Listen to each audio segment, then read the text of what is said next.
ജയ് സായിറാം. നമ ശിവായ. 24-ാമത്തെ അധ്യായമാണ് കടലമണികൾ.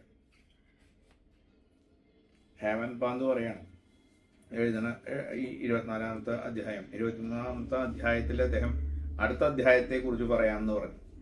24-ാമത്തെ അധ്യായത്തിൽ അദ്ദേഹം പറയാണ്, അഹംഭാവം ഉള്ളത് കൊണ്ടാണ് ഞാൻ കഴിഞ്ഞ അധ്യായത്തിൽ അടുത്ത അധ്യായം ഇന്ന വിധത്തിൽ എഴുതാം എന്ന് ഞാൻ പറഞ്ഞു പോയത്. അങ്ങനെ പറയാൻ ഞാനാര്?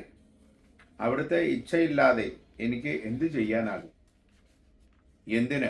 ആർക്കും തന്നെ ഒന്നും ചെയ്യാനാകില്ല. ഹേമന്ത് പാന്ത് സ്വയം പറയാണ്, അഹങ്കാരമുള്ളതുകൊണ്ടാണ് ഞാൻ അടുത്ത അധ്യായം ഇന്ന വിധത്തിൽ എഴുതാന്നൊക്കെ ഞാൻ പറഞ്ഞു പോയത്. പക്ഷേ ബോധമില്ലാത്ത ഞാൻ എന്ത് അടിസ്ഥാനത്തിൽ അങ്ങനെയൊക്കെ പറഞ്ഞത്? ഭഗവാന്റെ ഇച്ഛയില്ലാതെ എനിക്ക് എന്ത് എഴുതാൻ പറ്റും എന്നുള്ളതിനെ കുറിച്ച് പറയാണ്. സായിദേവനെ സദാ സ്മരിക്കുക, അതുകൊണ്ട് ഭൗതികവും ആത്മീയവുമായ നേട്ടങ്ങൾ ലഭിക്കുന്നു. മാത്രമല്ല ഈ ശീലം ക്രമേണ ആനന്ദത്തിലേക്ക് നമ്മെ നയിക്കും. അന്തര്യാമിയായ ബാബയ്ക്ക് അറിവില്ലാത്തതായി യാതൊന്നുമില്ല. ഭക്തരുടെ വിചാരവികാരങ്ങൾ അവിടത്തേക്ക് പൂർണ്ണമായിട്ടും അറിയാം. സായീശ്വരൻ പ്രചോദിപ്പിക്കുന്ന പോലെ ഞാൻ വിവരിക്കാം. ഭഗവാൻ എങ്ങനെയാണോ മനസ്സിൽ പ്രചോദിപ്പിക്കുന്നത് അതുപോലെ ഞാൻ ഈ കഥകളൊക്കെ വിവരിക്കാമെന്ന് പറയുകയാണ് ഹേമന്ത് പാന്ത്. ആരാണ് അന്ധൻ? കണ്ണു കാണാത്തവനല്ല, മറിച്ച് ഞാൻ ശരീരമാണെന്ന ധാരണയിൽ സ്വന്തം മേന്മ കാണാതെ നാശത്തിലേക്ക് പോകുന്നവനാണ് അന്ധൻ എന്ന് പറയണം. ഈ ശരീരത്തെക്കുറിച്ച് ശരിക്കും ചിന്തിച്ചു നോക്കും. അടുത്ത നിമിഷം ഇത് ഏത് അവസ്ഥയിലാണെന്ന് ഒരു ഉറപ്പുമില്ല. ഉള്ള സമയം നന്നായി ഉപയോഗിക്കും. അതുകൊണ്ട് ഇത്തരത്തിലുള്ള കഥകളൊക്കെ കേട്ട് രസിച്ച് ആനന്ദിക്കാൻ പറയുകയാണ്. തമാശ കേൾക്കാനും ചിരിക്കാനും എല്ലാവർക്കും ഇഷ്ടം തന്നെ. പക്ഷേ അവനവനെ കളിയാക്കിയുള്ള തമാശയിൽ ആർക്കും താല്പര്യമില്ല. നമുക്ക് മറ്റുള്ളവരൊക്കെ കളിയാക്കാനൊക്കെ വലിയ സുഖമായിരിക്കും. പക്ഷേ നമ്മളെ ഒരാൾ കളിയാക്കുമ്പോൾ അത് നമുക്ക് ഇഷ്ടാവില്ല.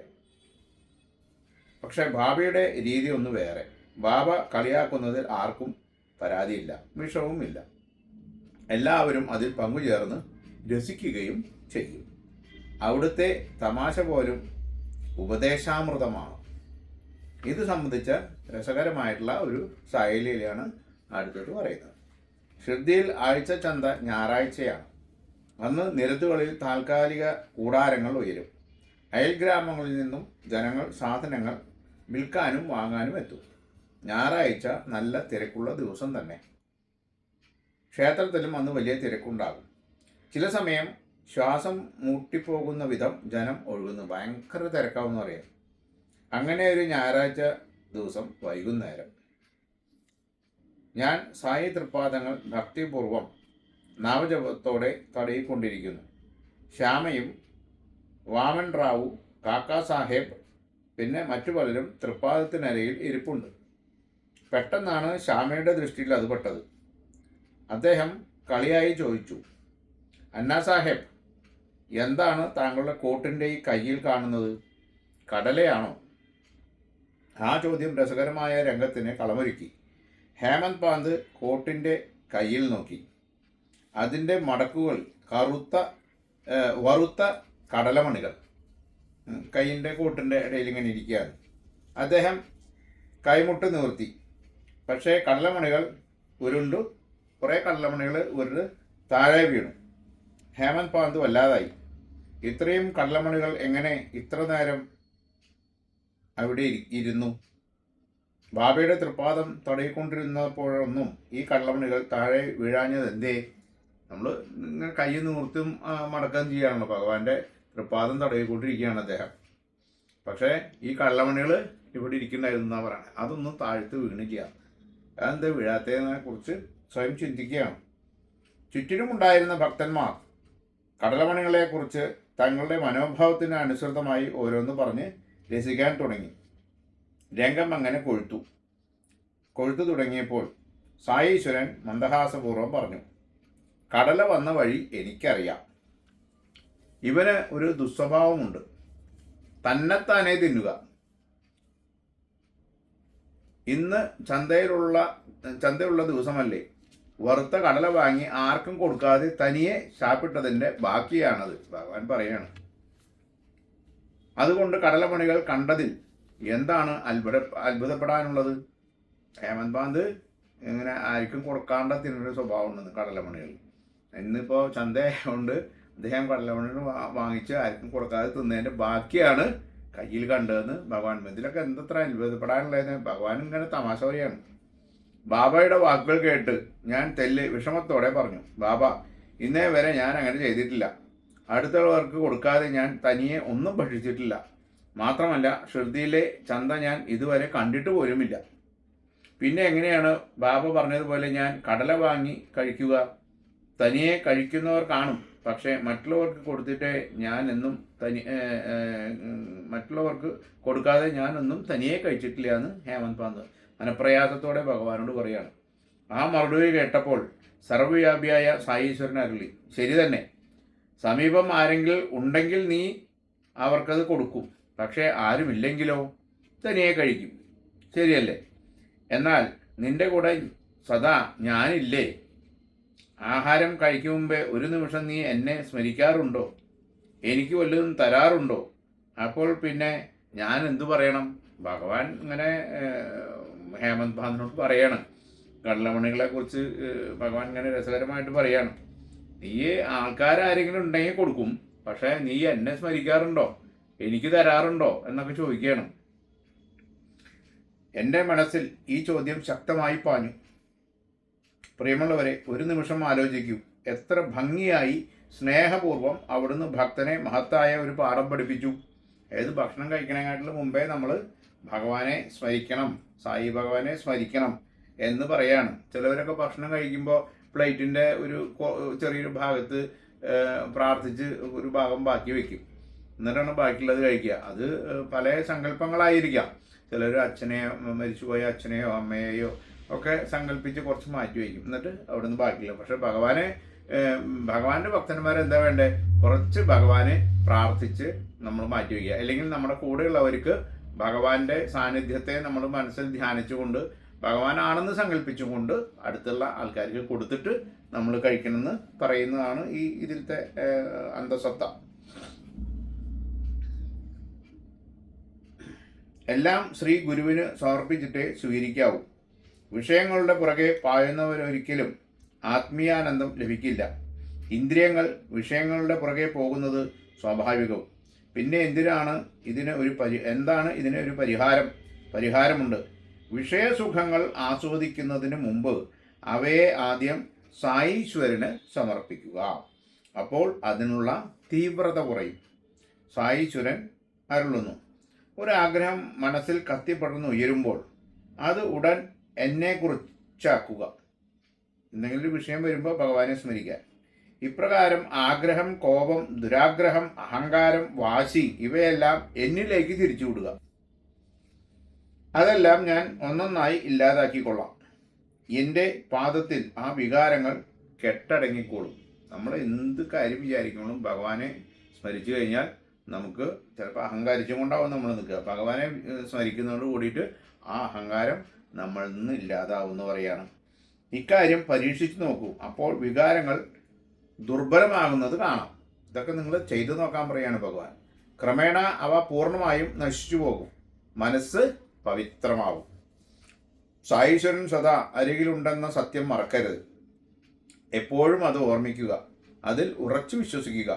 അങ്ങനെയാകുമ്പോൾ സ്വാഭാവികമായും ദുർവാസനകൾ അകലും. ഭഗവാനെ എപ്പോഴും സ്മരിക്കാൻ പറയാണ്. അപ്പം നമുക്ക് ദുഷ്ടചിന്തകളൊന്നും ഉണ്ടാവില്ല. മറ്റൊരാളെ കുറിച്ച് നമ്മൾ കുറ്റം പറയുമ്പോഴേക്കും ഭഗവാൻ വിചാരിക്കുമ്പോൾ നമുക്കത് പറയാൻ തോന്നില്ല. എന്തിനാണ് നമ്മളത് പറയണേ? എന്തെങ്കിലും ആയിക്കോട്ടെ എന്ന് വെച്ചാൽ നമ്മൾ അതിനെ വിട്ടുകളയും. സായി തൃപ്പാദത്തിൽ ഭക്തി വർദ്ധിക്കും, ജ്ഞാനം ഉദിക്കും, ശരീരബോധം അകന്നു പോകും. അപ്പോൾ ഇന്ദ്രിയ വിഷയങ്ങളെ അനുഭവിക്കുവാനുള്ള തൃഷ്ണയെ ഫലപ്രദമായി തടയാനും ശക്തനാകും നമ്മളൊക്കെ.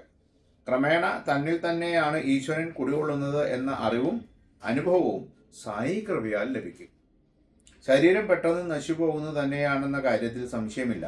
പക്ഷേ ഈ ശരീരം ഈശ്വരനെ കണ്ടെത്താനുള്ള ജീവിത ലക്ഷ്യം നേടാനുള്ള ഏക ഉപകരണമാണെന്നും മറക്കരുത്. നമ്മുടെ ഈ ജീവിതം ഭഗവാന്റെ സാക്ഷാത്കാരത്തിന് വേണ്ടിയിട്ട് ഭഗവാനെ കണ്ടെത്താനുള്ള ഒരു ഉപകരണമായിട്ട് വേണം നമ്മളുടെ ശരീരത്തെ നമ്മൾ കണക്കാക്കാൻ എന്ന് പറയുകയാണ്. ചുരുക്കി പറഞ്ഞാൽ സായിക്ക് സമർപ്പിച്ചേ നാം എന്തും അനുഭവിക്കാവൂ. അപ്പോൾ അവിടുന്ന് സദാ ഹൃദയകമലത്തിൽ പൂർണ്ണമായി തിളങ്ങി നിൽക്കും. മോക്ഷത്തെക്കാൾ ഉത്കൃഷ്ടമായ ഭക്തിയോഗത്തിലേക്ക് നമുക്കെങ്ങനെ പ്രവേശിക്കാനാകും? സദ്ഗുരുവിനെ ശരണം പ്രാപിക്കൂ. സദ്ഗുരുവും ഈശ്വരനും രണ്ടല്ല, ഒന്ന് തന്നെ. അവയെ രണ്ടായി കണ്ടാൽ ആധ്യാത്മിക സാധനങ്ങളെല്ലാം വെറും അധ്വാനം മാത്രമായിട്ട് തീരും. കാരണം ഇതിന് നമ്മളിപ്പോൾ ഒരുപാട് വായനക്കാരും ആചാര്യന്മാരും ഒക്കെ ഉണ്ട്. നമ്മൾ ചില സമയങ്ങളിൽ അവരുടെ ജീവിതത്തെക്കുറിച്ച് നമ്മൾ ചിന്തിച്ചു കഴിഞ്ഞാൽ അവർ പറയുന്ന, നമ്മളെ പറഞ്ഞു കേൾപ്പിക്കുന്ന വിഷയങ്ങളും അവരുടെ ജീവിത ആചാരങ്ങളും അനുഷ്ഠാനങ്ങളൊന്നും യാതൊരു ബന്ധം ഉണ്ടാവില്ല. ഈ മഹേന്ദ്രജാലക്കാരനായ സായിനാഥൻ ഈ കടലമണികൾ സൃഷ്ടിച്ച് അതിലൂടെ മഹത്തായ ഈ പാഠം നമുക്ക് കരുണയോടെ നൽകുകയായിരുന്നു. എന്തും ഏതും അവിടുത്തേക്ക് സമർപ്പിച്ചേ അനുഭവിക്കാവൂ എന്ന പാഠം. ദിവ്യപ്രഭ ചൊരിയുന്ന ആ തിരുമുഖത്ത് മനം ഉറപ്പിക്കൂ. വിശപ്പും ദാഹവും അകന്നു പോകുന്നത് അറിയാം. പ്രപഞ്ച സ്മരണ തന്നെ അലിഞ്ഞു പോകും. പ്രാരാബ്ധ ദുഃഖങ്ങൾ ഓടിയകലും. മനസ്സ് ശാന്തിയാലും സംതൃപ്തിയാലും നിറയും. പിന്നെ വേറൊരു പഴയൊരു കഥ കുറിച്ച് പറയാണ് ആധ്യാത്മികതയിൽ നിന്നും. ശ്രീകൃഷ്ണൻ ഗുരുസന്ദീപിനിയുടെ ആശ്രമത്തിൽ പഠിക്കുന്ന കാലം. ഒരിക്കൽ ഗുരുപത്നിയുടെ നിർദ്ദേശപ്രകാരം കൃഷ്ണനും ബലരാമനും വിറകൊടിക്കാൻ കാട്ടിലേക്ക് പോയി. കൂടെ സുദാമാവും പുറപ്പെട്ടു. അറിയാലോ, പഴയ കുചേലൻ. ബാലരാമന്മാർക്ക് വിശക്കുമ്പോൾ കഴിക്കാനായി ഗുരുപത്നി കുറച്ച് കടല സുദാമാവിനെ ഏൽപ്പിച്ചിരുന്നു. ഏറെ നടന്നു കഴിഞ്ഞപ്പോൾ അവർക്ക് ക്ഷീണം തോന്നി, നല്ല വിശപ്പും. എനിക്ക് വിശക്കുന്നല്ലോ സുദാമ, മാത്രമല്ല ദാഹിക്കുന്നുമുണ്ട്. ഭഗവാൻ പറയാണ്. ഒഴിഞ്ഞ വയറ്റിൽ വെള്ളം കുടിക്കുന്നത് നല്ലതല്ലെന്ന് പറഞ്ഞ് കണ്ണനോട് വിശ്രമിക്കാൻ സുദാമാവ് ഉപദേശിച്ചു. അപ്പോൾ വെള്ളം എടുക്കാൻ വേണ്ടി പോകാം എന്നുള്ള ആ സങ്കല്പത്തിലാണ് പറയണത്. അങ്ങനെ മിത്രത്തിൻ്റെ മടിയിൽ തലവെച്ച് കണ്ണൻ മയങ്ങാൻ തുടങ്ങി. ഈ സമയം സുദാമ ഒരക്ഷരമിണ്ടാതെ ഗുരുപത്നി കൊടുത്തയച്ച കടല മെല്ലെ മെല്ലെ കഴിക്കാനും തുടങ്ങി. ഏതാനും നിമിഷം കഴിഞ്ഞപ്പോൾ കിടന്നുകൊണ്ട് തന്നെ മിഴികൾ തുറക്കാതെ കണ്ണൻ തിരക്കി, സുദാമ എന്താ കഴിക്കുന്നത്? എന്താ ഒരു ശബ്ദം കേൾക്കുന്നത്? എന്തു കഴിക്കാനാ കൃഷ്ണ? തണുത്തിട്ട് പല്ലുകൾ കൂട്ടിയിടിക്കുന്ന ശബ്ദം കേട്ടതാണ്.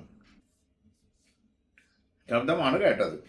തണുപ്പ് കാരണം വിഷ്ണു സഹസ്രനാമം പോലും നന്നായി ചൊല്ലാൻ എനിക്ക് കഴിയുന്നില്ല, മിത്രം പറഞ്ഞു. കണ്ണൻ തോഴൻ്റെ മടിയിൽ കിടന്നുകൊണ്ട് തന്നെ പറഞ്ഞു, അത്രയുള്ളോ മിത്രമേ?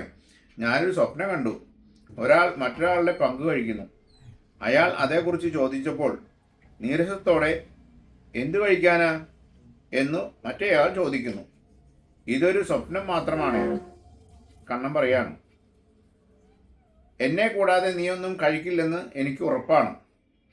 ഇങ്ങനെ ഒരു സ്വപ്നം കണ്ടതുകൊണ്ട് ഞാൻ ചോദിച്ചെന്നേ ഉള്ളൂ. ഭഗവാൻ മിത്രത്തിൻ്റെ മടിയിൽ കിടന്നിട്ടുള്ള കാര്യങ്ങൾ പറയാണ്. ഇങ്ങനെ കടല കഴിക്കുമ്പോൾ ശബ്ദം കേട്ടപ്പോൾ ഭഗവാൻ പറഞ്ഞു, നീ എന്താ കഴിക്കണടോ എന്ന് ചോദിച്ചു. ഞാൻ ഒന്നും കഴിക്കണില്ല, തണുത്തിട്ട് വിറച്ചിട്ട് പല്ല് കൂട്ടിയിടിക്കുന്ന ശബ്ദമാണ് കണ്ണൻ കേൾക്കണേ. കൃഷ്ണൻ കണ്ണടച്ചിരിക്കുക. ഭഗവാന്റെ ലീലകൾ പറയണ്ടല്ലോ. അങ്ങനെ അവസാനം സുദാമ പറയും, എനിക്ക് വിഷ്ണു സഹസ്രനാമം പോലും ജപിക്കാൻ പറ്റില്ല തണുത്തിട്ടേ എന്ന് പറഞ്ഞു. അപ്പം ഞാനൊരു സ്വപ്നം കണ്ടു. ആ സ്വപ്നത്തിൽ ഒരു കൂട്ടുകാരന് ഒന്നും കൊടുക്കാതെ കഴിക്കുന്നതൊക്കെ ആയിട്ടാണ് ഈ സ്വപ്നം കണ്ടത്. അതൊരു സ്വപ്നം മാത്രമാണ് കേട്ടോ എന്ന് പറയണം. സുദാമാവിന് ശ്രീകൃഷ്ണൻ്റെ ഈ ലീല മനസ്സിലാക്കാനായില്ല. അത് കഴിഞ്ഞിരുന്നെങ്കിൽ പിന്നീട് ആ ദാരിദ്ര്യ ദുഃഖങ്ങളൊക്കെ അനുഭവിക്കേണ്ടി വരുമായിരുന്നു. അതായത് ഈ ഭഗവാന്റെ ലീല സുദാമാവിന് മനസ്സിലാക്കാൻ കഴിഞ്ഞിരുന്നെങ്കിൽ ഈ ദാരിദ്ര്യ ദുഃഖങ്ങളിലൊക്കെ പിന്നീട് അനുഭവിക്കേണ്ടി വരുമായിരുന്നു എന്ന് ചോദിക്കുകയാണ്. കാരണം പിന്നീട് കുചേലൻ അനുഭവിച്ചിട്ടുള്ള ദുരിതങ്ങളും ദുഃഖങ്ങളും ഒക്കെ നമുക്കറിയാവുന്നതാണ്, നമ്മൾ പല കഥകളും കേട്ടിട്ടുള്ളതുമാണ്. എത്ര ഭീകരമായ ദാരിദ്ര്യ ദുഃഖം അദ്ദേഹത്തിന് അനുഭവിക്കേണ്ടി വന്നു. സുദാമ കൃഷ്ണൻ്റെ ഉറ്റ സുഹൃത്ത്. പക്ഷേ ധർമ്മത്തിൽ നിന്നും തെല്ലൊന്ന് വ്യതിചലിച്ചു പോയി.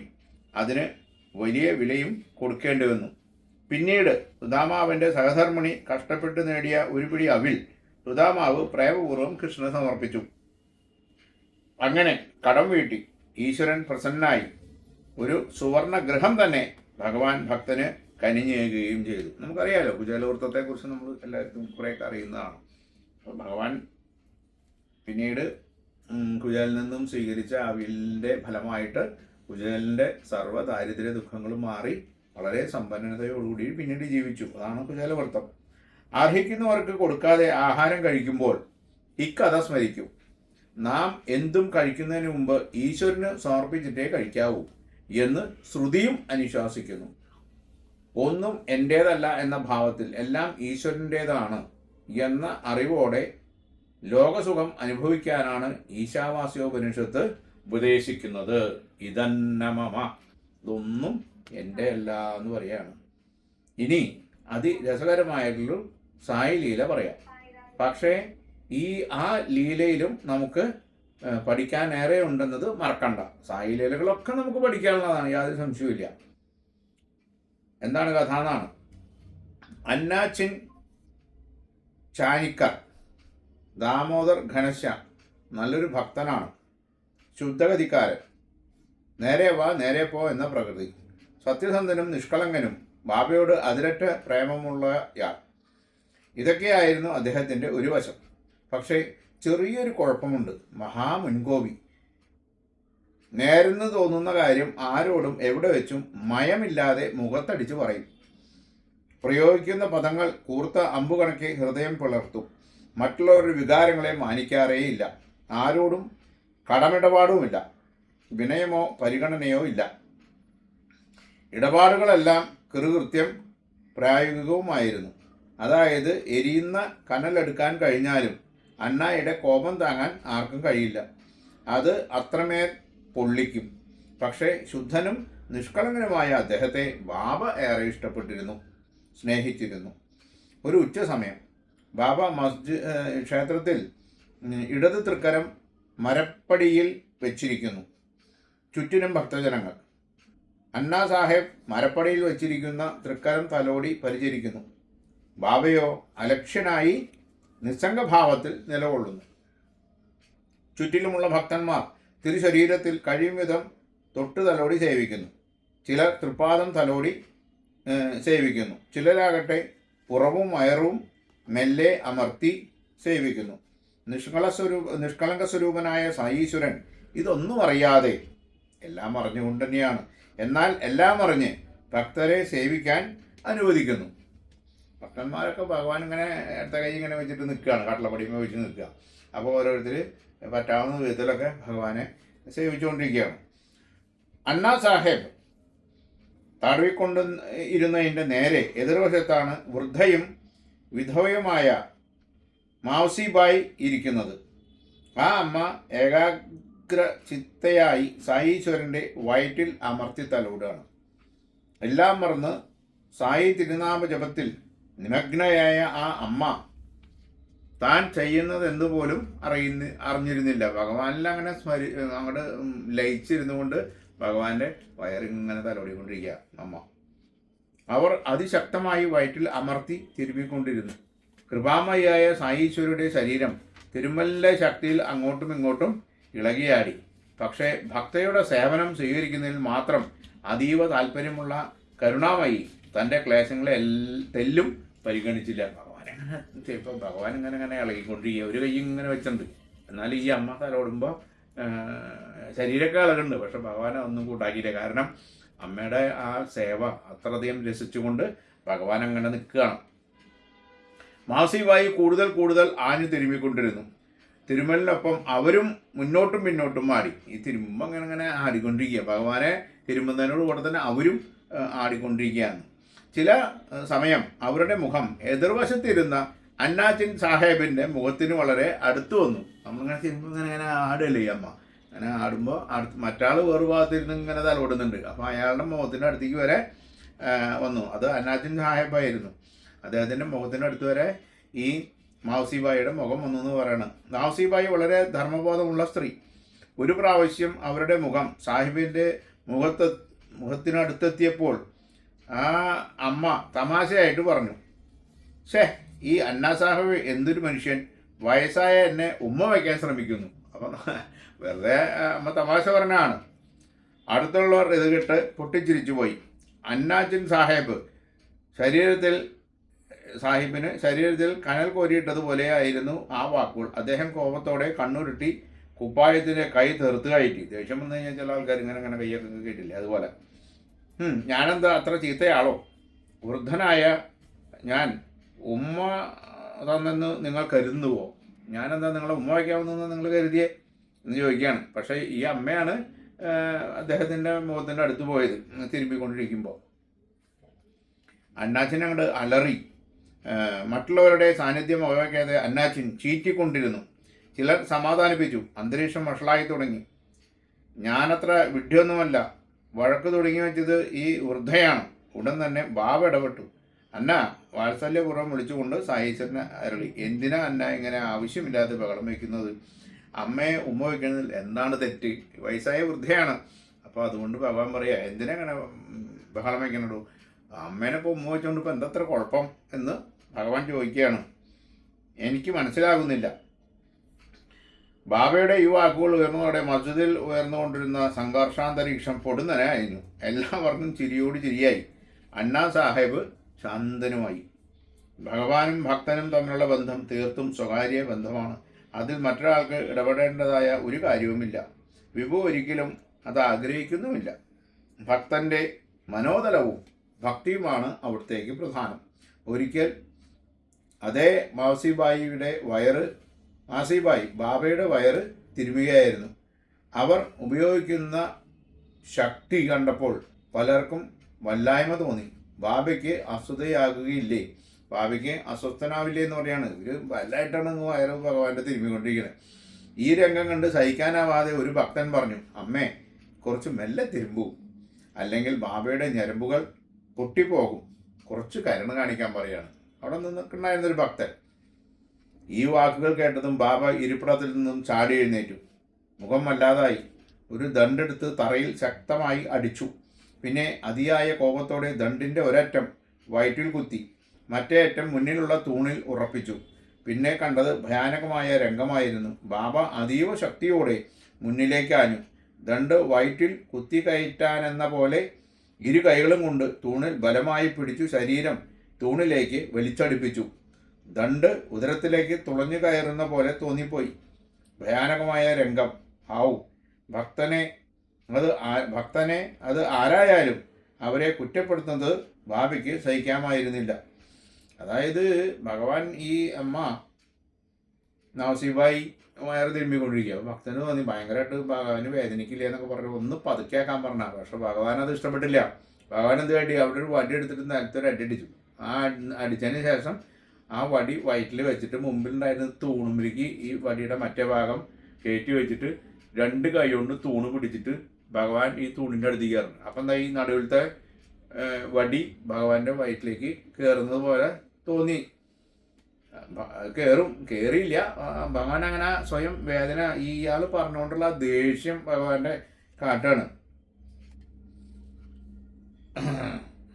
ഭക്തരുടെ മനം നൊന്തുള്ള നിശബ്ദ പ്രാർത്ഥന. അതുമൂലം ബാബയുടെ കോപം അടങ്ങി.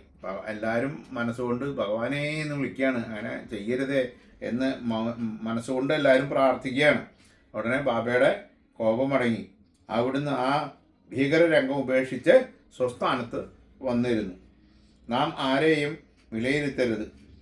ഇന്നയാളെ സ്വാമിക്കിഷ്ടമാണ്, ആ സേവനം ചെയ്തയാളെ അവിടുത്തേക്ക് തൃപ്തിയായി, മറ്റൊരാളുടെ ചെയ്തികൾ ഇഷ്ടമായില്ല എന്നൊക്കെയുള്ള വിലയിരുത്തുകൾ നാം ഉപേക്ഷിക്കണം.